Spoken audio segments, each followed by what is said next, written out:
இன்றே டவுன்லோட் செய்து உங்கள் ஃபேவரட் ஷோக்களை என்ஜாய் பண்ணுங்க. ஏன் இப்படி அவசரப்பட்டு வெளியோடி வந்த? பேசி பார்த்திருக்கலாம்ல.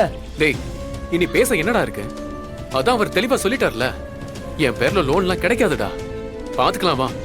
டேய், நம்ம கிட்ட தான் இன்வெஸ்டர் இருக்காங்கல்ல, அப்புறம் என்ன, வா. என்ன இவரு லோனை பத்தி பேசினாலே பதட்டமாகறாரு. மரா, கார்த்திக்கு லோன் வாங்குறதுல எதுவும் பிரச்சனையா?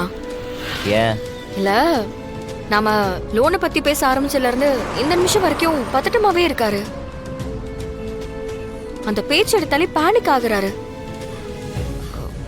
ஒருவேளை அவர் பேர்ல எதுவும் கடன் வாங்க யோசிக்கிறாரோ? அவன் அப்படி யோசிக்கிறாளெல்லாம் இல்ல. சரி, எதுக்கு டவுட்? நம்ம அவன்கிட்டயே கேட்டுருவோம். இல்ல வேணாம், எதுக்கு தேவையில்லாம அவர்கிட்ட கேட்டு மனசு சங்கடப்பட போறாரு. இந்த மாதிரி விஷயத்தெல்லாம் மனசுக்குள்ள வச்சிட்டு இருக்க கூடாது, உடனே கேட்டுறணும். மரா, வேணாண்டா. இரு. என்னடா? உனக்கு உன் பேர்ல லோன் எடுக்கிறது எதுவும் கஷ்டமா இருக்கா? புரியல. இல்லடா, உன் பேர்ல கடனே இருக்கக்கூடாதுன்னு நினைச்சிட்டு இருக்கியா? இல்ல, நீ லோனை பத்தி பேசினாலே ஒரு மாதிரி ஆயிடுற, அதனால கேக்குறேன். ஏய், அப்படிலாம் ஒண்ணும் கிடையாதுடா. கிடைச்சா நல்லதுதான், கிடைக்கலைங்கும் போது நம்ம என்ன பண்ண முடியும்? நீ ஏன் அப்படி நினைச்ச? டேய், நான் எதுக்குடா உன்னை அப்படிலாம் பிரிச்சு பார்க்க போறேன்? லோனுக்கு இவங்க முடியாதுங்கிறாங்க. இதுக்கப்புறம் புஷ் பண்ணி கேட்டாலும் ப்ராசஸிங் டைம் தாண்டா நமக்கு அதிகமாகும்.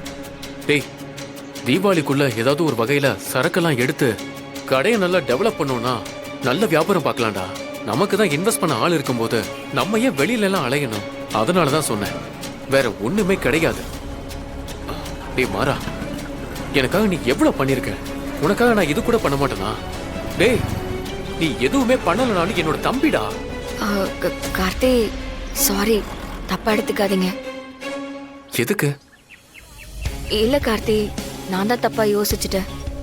விடு, பரவாயில்ல, போலாம். நான் கூட ஒரு நிமிஷம். சரி, வா போலாம் வாங்க. வீரா வா.